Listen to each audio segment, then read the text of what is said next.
আসসালামু আলাইকুম প্রিয় শিক্ষার্থীরা, টেকনিক ইজি এডুকেশনের পক্ষ থেকে তোমাদের সবাইকে সাদর আমন্ত্রণ জানাচ্ছি আজকের নতুন আরও একটি ভিডিও ক্লাসে। আশা করি তোমরা সবাই ভালো, সুস্থ এবং নিরাপদে আছো। ক্যান্টনমেন্ট পাবলিক স্কুল অ্যান্ড কলেজের প্রশ্ন আমরা সমাধান করছিলাম। চলো আজকে আমরা এখান থেকে স্টোরি অ্যান্সারিং অংশটা আমরা আজকে সমাধান করব। চলো দেখি প্রশ্নগুলো কি কি রয়েছে। What does Sonavan do at night after Amin goes to bed in the story mister Moti. Mister Moti গল্পে যখন আমিন ঘুমাতে যায় তখন সোনাভান কি করে? এটা হচ্ছে প্রথম প্রশ্ন। আর দ্বিতীয় প্রশ্ন হচ্ছে what does Sonavan prepare for Amin to take to market in the story mister Moti. Mister Moti গল্পে মূলত সোনাভান কি প্রস্তুত করে আমিন যখন বাজারে যায় তখন কি প্রস্তুত করে? চলো আমরা এটা একটু সমাধান করি। প্রিয় শিক্ষার্থীরা, যেটা পড়ছিলাম, অ্যাট নাইট রাত্রিবেলায় সোনাভান কোয়াইটলি ইন্টার্স আমিনস রুম, আমিনের রুমে প্রবেশ করে, লুকস অ্যাট হিম তার দিকে দেখে। এখানে মূলত তার দিকে দেখে এটা হাইলাইট করা। হোয়াইল হি স্লিপ যখন সে ঘুমায়, হি টাচেস হিজ চিক তার গালে হাত দেয়।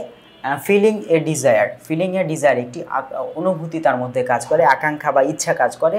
টু লাই বিসাইড পাশে শোবার, হিম কার পাশে? সন্তানের পাশে শোবার একটা ইচ্ছা কাজ করে। অ্যাজ শি ডিড ডিউরিং যেমনটা তিনি করতেন হিজ চাইল্ডহুড তার সন্তানের শৈশবকালে। অ্যাকচুয়ালি শি ফিলস ইমোশনাল, মানে সত্য কথা বলতে ইনফ্যাক্ট প্রকৃতপক্ষে শি ফিলস ইমোশনাল, তিনি মূলত এই আবেগপ্রবণ অনুভব করেন। রিমেম্বারিং হিজ চাইল্ডহুড মানে এক কথা, সন্তানের যে শৈশব রয়েছে, সন্তানের শৈশব স্মরণ করে মা কী হয়ে যান? মা সোনাভান মূলত আবেগপ্রবণ হয়ে যান। এই জন্য তিনি মূলত তার ঘুমানোর পরে তার সন্তানের রুমে যান, পা টিপে টিপটোয়িং মানে হচ্ছে পা টিপে রুমে যান, তার গালে হাত দেন, তার দিকে তাকিয়ে থাকেন এবং তার পাশে শোবার জন্য তীব্র একটা ইচ্ছা হয়। এক কথায় বলতে গেলে তিনি আবেগপ্রবণ হয়ে যান। এরপরের প্রশ্ন আমরা বি নম্বরে কি দেখেছিলাম? বি নম্বর প্রশ্নে আমরা মূলত দেখেছিলাম যে সোনাভান আসলে কি তৈরি করে? প্রিপেয়ার্স, তিনি কি তৈরি করে দেয়? 2 ডজন এগস 2 ডজন ডিম। আর শিফ অফ অ্যারিকা নাটস মানে একগুচ্ছ যে তোমার সুপারি, একগুচ্ছ সুপারি ছিল। অ্যান্ড আ বোটল গড এবং একটি লাউ ছিল। ফর আমিনের জন্য। টু টেক দ্য মার্কেটে এই জিনিসগুলো নিয়ে যাওয়ার জন্য সে এই জিনিসগুলো প্যাকেট করে বা এগুলোকে তোমার ঝুড়িতে তুলে দেওয়া হয় এবং তুলে দেওয়ার উদ্দেশ্য ছিল এগুলো আমিন বাজারে নিয়ে বিক্রি করবে। এই ছিল আমাদের প্রথম দুইটি প্রশ্নের উত্তর। প্রেজেন্ট ইনডিফিনিট টেন্সের প্রশ্ন ছিল, প্রেজেন্ট ইনডিফিনিট টেন্সের অ্যান্সার। ওকে, এরপরে আমরা দেখি who was Portia, what do you know about her. পোর্শিয়াকে এবং পোর্শিয়ার ব্যাপারে তুমি কি জানো সেটা বলো। What do you know about her, তুমি তার সম্বন্ধে কি জানো। How was Antonio's life saved, অ্যান্টোনিওর জীবন কিভাবে সেভড হয়েছিল বা কিভাবে মূলত তার জীবনটা রক্ষা পেয়েছিল। চলো আমরা এটার অ্যান্সার পড়ে আসি। প্রিয় শিক্ষার্থীরা, পোর্শিয়া ওয়াজ আ লেডি, পোর্শিয়া একজন নারী ছিল। অফ বেলমন্টের একজন নারী। পোর্শিয়া ওয়াজ বিউটিফুল, পোর্শিয়া কেমন ছিল? পোর্শিয়া ছিল সুন্দরী। ওয়াইজ জ্ঞানী, অ্যান্ড ওয়েলদি এবং সম্পদশালী। পোর্শিয়াস ফাদার অ্যারেঞ্জড, পোর্শিয়ার বাবা মূলত ঠিক করেছিলেন এ কাস্কেট চুজিং টেস্ট, হ্যাঁ মূলত মণিমুক্তা রাখার জন্য যে বাক্স, সেই বাক্স বাছাইয়ের একটি পরীক্ষার তিনি আয়োজন করেছিলেন। To get her right husband, যাতে তার মেয়ে সঠিক একটি স্বামী খুঁজে পায়। অ্যাট বোসানিও নামের একজন পুরুষ ওন দ্য টেস্ট, সেই টেস্ট বা পরীক্ষায় জয়লাভ করেন। Portia was married to him, পোর্শিয়াকে তার সঙ্গে বিয়ে দেওয়া হয়। লেটার পরবর্তীতে পোর্শিয়া সেভড অ্যান্টোনিওস লাইফ, তিনি মূলত অ্যান্টোনিওর জীবন রক্ষা করেন। ফ্রম শাইলক মানে মহাজনের কাছ থেকে, ইহুদি একজন মহাজনের কাছ থেকে মূলত কী করা হয়? তাকে উদ্ধার করা হয়েছিল। In the bond by her wisdom, in the bond মনে হচ্ছিল মুসলেকার মাধ্যমেও বোঝায়, আবার তোমার এখানে হ্যাঁ মুসলেকা বা হচ্ছে জরিমানার মাধ্যমে মূলত বোঝানো হয়। চুক্তির মাধ্যমে, তিনি মূলত চুক্তির মাধ্যমে তার স্বামীর জীবন রক্ষা করেন। বাই হার উইজডম, তার বুদ্ধিমত্তার সাহায্যে। আচ্ছা, এর পরের প্রশ্নটা যদি আমরা একটু দেখি, পরের প্রশ্নটা কি ছিল?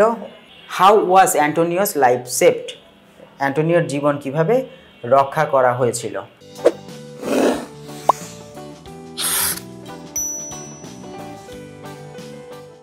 প্রিয় শিক্ষার্থীরা, এখানে পোর্শিয়া সেভড মানে পোর্শিয়া তার স্বামীর জীবন বাঁচিয়েছিলেন। অ্যান্টোনিওস লাইফ ফ্রম শাইলক মহাজনের কাছ থেকে। উইথ হার উইট তার বুদ্ধিমত্তা, অ্যান্ড ইন্টেলিজেন্ট মেধার সাহায্যে। শি ফাউন্ড দ্য লুপহোল, তিনি মূলত একটা উপায় খুঁজে পান। অফ দ্য বন্ড বা হচ্ছে যেখানে ফাঁকির জায়গা ছিল, বন্ড মানে হচ্ছে যেখানে হচ্ছে চুক্তিপত্রে। Where Shylock could cut only a pound of flesh, তিনি মাত্র 1 পাউন্ড মাংসই কেটে নিতে পারবেন। But could not shed a drop of blood, কিন্তু 1 ফোঁটা রক্ত তিনি মূলত রক্ত বওয়াতে পারবেন না বা রক্ত বের করতে পারবেন না। Shylock fail to do it, Shylock কোনো মতেই সেটি করতে পারে না, কারণ আমরা জানি শরীর কাটলে অবশ্যই মাংস কাটার আগে রক্ত বের হয়। চুক্তিপত্রে ছিল যে তিনি 1 পাউন্ড রক্ত 1 পাউন্ড মাংস কেটে নেবেন, কিন্তু রক্ত বের করার কথা কোথাও লেখা ছিল না। এজন্যই মূলত তিনি এখানে বলেছিলেন যে আপনি ওনার মাংস কেটে নেন সমস্যা নেই, কিন্তু 1 ফোঁটা রক্ত কিন্তু বের হওয়া যাবে না। এই যে ফাঁকির জায়গাটা, এটার মাধ্যমেই মূলত পোর্সিয়া বুদ্ধিমত্তার সাহায্যে অ্যান্টোনিয়াস লাইফে যে দাস পোর্সিয়া এভাবেই Portia saved Antonio's life by her wisdom, তার বিজ্ঞতা তার জ্ঞানের মাধ্যমে মূলত তিনি তার স্বামীর জীবনকে উদ্ধার করেছিলেন। ঠিক আছে, এর পরের প্রশ্নে চলো আমরা যাই। পরের দুটি প্রশ্ন, how do you evaluate the character of Shylock, শাইলকের ক্যারেক্টারকে বা মহাজনের যে ক্যারেক্টার তাকে তুমি কিভাবে মূল্যায়ন করবে, এটা হচ্ছে ই নম্বর প্রশ্ন। আর এফ নম্বর প্রশ্ন হচ্ছে why didn't Rosamond examine the jar before buying it, কেন সে জার কেনার আগে, এখানে রোসামন্ড জার বা হচ্ছে পাত্র কেনার আগে কেন সে পরীক্ষা করেনি। এখানে এই দুটি প্রশ্নের উত্তর চলো আমরা পড়ে আসি। শাইলক ওয়াজ আ মানি লেন্ডার, শাইলক ছিল এমন একজন ব্যক্তি যিনি টাকা ধার দিতেন। হি ওয়াজ আ ক্রুক ম্যান, মানে তিনি একজন জেদি মানুষ ছিলেন বা হচ্ছে বক্র মানুষ বলি, বক্র বলতে অ্যাকচুয়ালি কি বোঝায়, অত্যন্ত চালাক মানুষ। He use to give money, use to তিনি অভ্যস্ত ছিলেন টাকা দিতে, টু দ্য পোর গরিবদের, অ্যাট এ হাই ইন্টারেস্ট চরম সুদে। হি ওয়াজ ভেরি ক্রুয়েল, তিনি কি ছিলেন, তিনি খুবই ক্রুয়েল ছিলেন, হিংস্র ছিলেন। As he sent the debtors to prison, মানে তিনি এতটাই ক্রুয়েল ছিলেন যে তিনি মূলত কি করতেন, যারা ঋণ গ্রহীতা ছিল তাদেরকে জেলে পাঠাতেন। If they fail to pay his debt, যদি তার ঋণ পরিশোধ করতে না পারত। We see more cruelty in him, আমরা তার মধ্যে আরও বেশি হিংস্রতা দেখতে পাই। When he tried to cut a pound of flesh from Antonio's body with a knife in the court scene, মূলত বিচারালয় যে মানে কোর্ট রুমের মধ্যে যে ঘটনাটা ঘটেছিল, যে সে কী করেন, শুধুমাত্র টাকা পরিশোধ করতে না পারার কারণে তিনি চেষ্টা করেছিলেন একটি নাইফ বা ছুরির মাধ্যমে অ্যান্টোনিওর শরীর থেকে 1 পাউন্ড মাংস কেটে নিতে। তাহলে এখানে এটা অবশ্যই একটা ক্রুয়েলটি বা হিংস্রতার আরও একটি বড় উদাহরণ, এটা আমরা দেখেছি। তাহলে শাইলক খুবই ক্রুকড একজন পার্সন ছিলেন, তাই না, অত্যন্ত চালাক বলবো না, কিন্তু আমরা বলি না অবডিউরেট, একরোখা টাইপের, তেমন একরোখা টাইপের একজন মানুষ ছিলেন। আচ্ছা, এখন এফ নম্বরে যাই, চলো। এফ নম্বরের প্রশ্নটা হচ্ছে রোসামন্ড কেন কেনার আগে তার জারটি পরীক্ষা করেনি, এটা ছিল আমাদের প্রশ্ন। কেন জার পরীক্ষা করেনি, এটার কারণ হচ্ছে Rosamond did not examine the jar, তিনি মূলত পরীক্ষা করেননি, হ্যাঁ, বিফোর বাইং ইট, কারণ she was over excited at the time, ওই সময় ওই জারটি কেনার সময় সে অত্যধিক উত্তেজিত অবস্থায় ছিল, বা এই উন্মত্ত অবস্থায় ছিল, উত্তেজনায় মূলত উন্মত্ত অবস্থায় ছিল।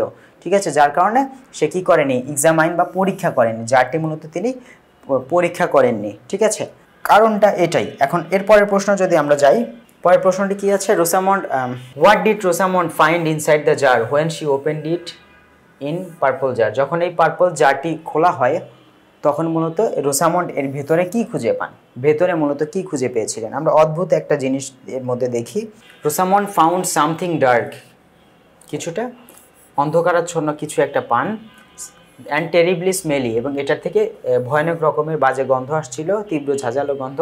থিং ইনসাইড দ্য জার, জারের ভেতর থেকে। হোয়েন শি ওপেন্ড ইট, যখন তিনি এটি খুলেছিলেন বা যখন তিনি এটি খুলেছেন। She was disappointed to see that it was just a plain white glass, তিনি যখন এটি খুললেন তিনি খুব হতাশাগ্রস্ত হলেন। ডিসঅ্যাপয়েন্টেড, হতাশাগ্রস্ত হলে, টু সি এটা দেখে যে it was just a plain white glass jar, এটি সামান্য একটি সাদা কাচের পাত্র ছিল, উইদাউট দ্য পার্পল কালার, কিন্তু যেটার ভিতরে কোনো প্রকার পার্পল কালার ছিল না। বাইরের থেকে দেখতে একরকম ছিল, কিন্তু ভেতরটা অন্যরকম ছিল, অন্ধকার ছিল।